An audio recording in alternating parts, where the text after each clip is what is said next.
I want to talk to you about war and peace for a moment. Your view on the two concepts are probably colored by your experiences and where you come from, or even where you live right now. Maybe even the games you play. If you've visited my channel before, you know that I play games where war is as normal as taking a breath, with thousands of soldiers fighting for my virtual empire while I sit in the comfort of my own home, risking nothing but carpal tunnel syndrome. As Erasmus once said, recalling the immortal words of the ancient Greek poet Pindar, war is sweet to those who have no experience of it. Friends, in this video, I'm going to focus on Europe in honor of Europe Day, May 9, 2021. I live in Norway, one of the safest countries on earth. Norway has not experienced war on domestic soil since 1945. Norway is located in Europe, arguably the safest continent on earth. If we look away from the Soviet oppression and the local ethnic conflicts in the Balkans in the 1990s, Europe's last total war also ended in 1945. Europe may mean a lot of things. It can mean the westernmost part of the Eurasian continent. Europe can mean a religious, cultural, and historical entity in which many smaller sub-states of Europe have been present for thousands of years. These days, Europe is often synonymous with the European Union, a collection of 27 independent states which have come together to form a larger whole. The citizens of the member states share under union law equal rights and may travel, live, work, and even run for office wherever they want within the union's borders. These rights are unprecedented in European history, but even more revolutionary, no European Union country has ever waged war on another, and there has been no war between the major powers of Europe since 1945, 76 years ago. Depending on who you are, 76 years might sound like an eternity, or not long at all. Everything is relative, but in European terms, at least in Western and Central European terms, 76 years of peace, the absence of war, is a very, very long time. Now let's go back in history for a minute. This is Europe during the time of the Pax Romana, the Roman peace, in 117 AD, almost 2000 years ago. It is the only time in history when Europe experienced a relative peace which is remotely comparable to our own time. Roman citizens could travel within the empire's borders, they bought and sold with the same currency, worked in the imperial assemblies, and citizens enjoyed many of the same rights, many even speaking the same language, either Latin, Greek, or both. At this stage, about 65 million people is estimated to have lived and coexisted in the Roman Empire. But Rome didn't last. Built on war and slavery, both internal and external strife ensured its decline, and the singular universal empire was later split in two, the decadent Western Roman Empire and the relatively prospering Eastern Roman Empire. But even these could not stand the test of time, even though the Roman Empire in the East lasted about 1,000 years longer than in the West. If we jump ahead to 1066, we may begin to recognize some of the borders of modern Europe. France, Germany, Scandinavia, Poland, and the British Isles are clearly recognizable. But we also do well to remember that the Middle Ages were times of constant warfare, of kingdoms and empires, of crusades and brutality. France and England would begin a relationship of rivalry, and you'd think a war called the 100 Years' War would make them both exhausted of the damn thing. But sadly, that's a naive thought. You see, Frenchmen and Englishmen slaughtered each other for another 500 years after that, until about 1914 when they both allied against Germany. Speaking of the French and the Germans, who at one point lived in the same Holy Roman Empire under Emperor Charlemagne, periodically waged war on each other ever since the breakup of the said empire.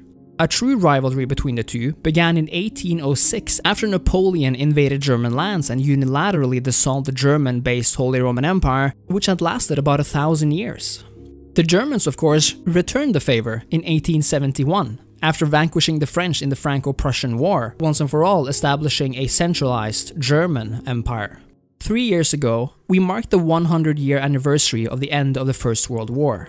This war was waged primarily between the French and the British on one side and the Germans on the other.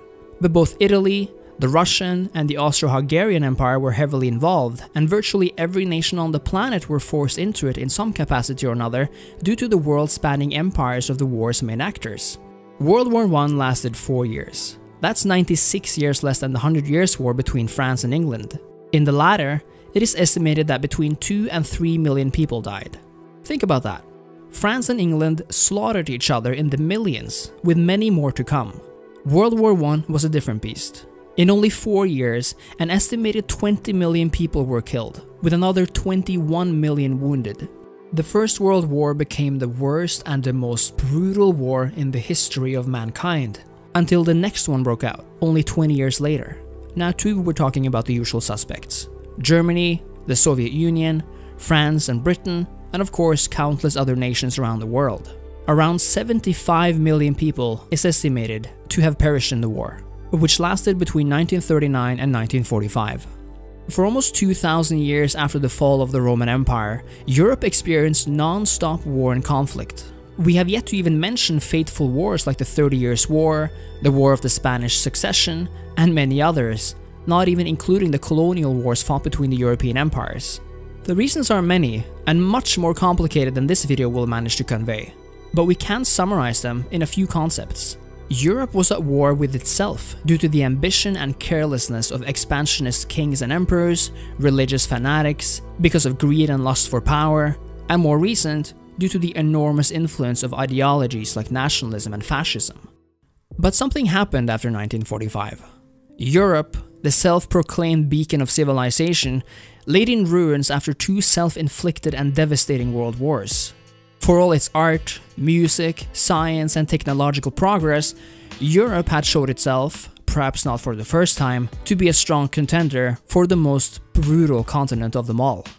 But on the 9th of May 1950, battered, wounded, but recovering, a radical new idea was put forward by French Foreign Minister Robert Schumann for a peaceful future for Europe. In his declaration, Schumann made clear that his aim was to make a new war in Europe not only unthinkable, but materially impossible. He declared, "World peace cannot be safeguarded without the making of creative efforts proportionate to the dangers which threaten it. The contribution which an organized and living Europe can bring to civilization is indispensable to the maintenance of peaceful relations. A united Europe was not achieved, and we had war. Europe will not be made all at once, or according to a single plan. It will be built through concrete achievements which first create a de facto solidarity. The coming together of the nations of Europe requires the elimination of the age-old opposition of France and Germany. Any action taken must in the first place concern these two countries." Within 2 years, two of Europe's former superpowers and greatest antagonists, France and then West Germany, decided to begin the process of letting history be history. France and Germany were joined by Italy, the Netherlands, Belgium and Luxembourg, and together founded the European Coal and Steel Community, an organization meant to regulate and oversee industrial production under a central authority. It also established a common market for coal and steel among its members, which resulted in the end of the competition over natural resources needed for war production. And what happened next? Well, meetings, arguments, and hard and tedious negotiations, of course. Over years and years even. Doesn't sound too exciting maybe. But you know what? Not exciting is exactly what Europe needed.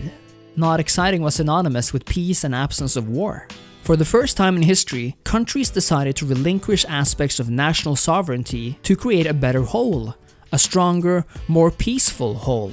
In the end though, national sovereignty wasn't relinquished at all, but transferred from a place where sovereignty had been used to justify war and conflict der deutschen Nation ist die Frage der Wiedergewinnung der inneren Kraft und Gesundheit des deutschen Volkes. To a supranational stage where sovereignty meant the ability to maintain peace and stand stronger together in the pursuit of defending freedom and democracy. This is what we call the European project.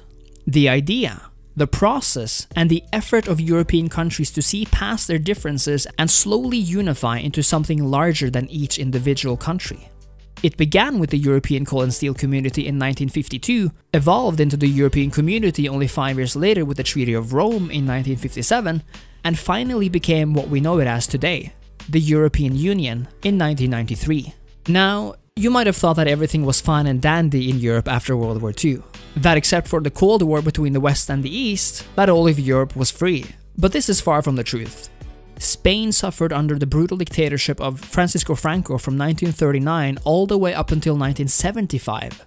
Greece did not become a true democracy until 1974 after the end of the military junta dictatorship, and Portugal finally completed its move towards democracy in 1976. These are some of Europe's largest countries, and they remained dictatorships until only around 45 years ago. Because the European Union requires that all new members adhere to democratic standards, it was therefore seen as a great leap forward when Greece was able to join in 1981, and when both former dictatorships Spain and Portugal became members in 1986. The EU has experienced a great number of enlargements, and it must be remembered that no country is ever forced to join the Union. On the contrary, the states themselves ask to join, and as a rule after referendums in each prospective member state. The single greatest enlargement happened in 2004, over a decade after the fall of the Soviet Union, when 10 former East Bloc countries joined the EU. Today, as of May 9, 2021, the EU consists of 27 member states, includes 450 million citizens, making it more populous than the United States, and is the second largest democratic entity in the world after India, and is arguably the most successful trading bloc in the world, with its very own currency. The move away from a Europe which looks like this, to this, is nothing short of remarkable. And even though it garnered laughter and smiles when a Belgian farmer accidentally moved the border between France and Belgium only a few days ago, all those living in Europe must never forget what a privilege it is to be able to laugh at such an incident. Another event occurring just a few days later, where Britain, who recently left the European Union, felt the need to send Royal Navy ships to an overseas territory off the coast of France because of a resource dispute, perfectly exemplifies what lies at the end of disunity and inward-looking nationalism. All of us owe a great deal to those who worked so hard to establish and maintain the peace we enjoy today, and the efforts which are still being made to create an ever closer union between the peoples of Europe. This is why I believe Europe Day is worth remembering, celebrating, and use as a beacon for further work. It is up to us to see this peace be eternal rather than temporary, to see our freedoms strengthened lest they be squandered and forgotten, and to stand up for the rights of everyone, whether they live in Europe or around the world. For Europe Day might symbolize the day when the European project of peace took its first steps, but its results echo across the world. And instead of war, Europe these days stand much closer to its Enlightenment era ideals than ever before, of being a continent of peace, justice, science, and democracy. But as with most things, we still have a long way to go before this rings true for everyone. As Robert Schumann declared, Europe will not be made all at once. And he was right. Now it is up to us to see that Europe is made at all, and that it becomes a Europe for all. Thank you so much for watching, friends. If you made it to the end, I hope my words were worth something to you. As always, if you enjoyed the video, I hope you'll leave a like, a comment, subscribe to the channel, and consider supporting me on Patreon. Happy Europe Day, and I'll see you next time. Cheers!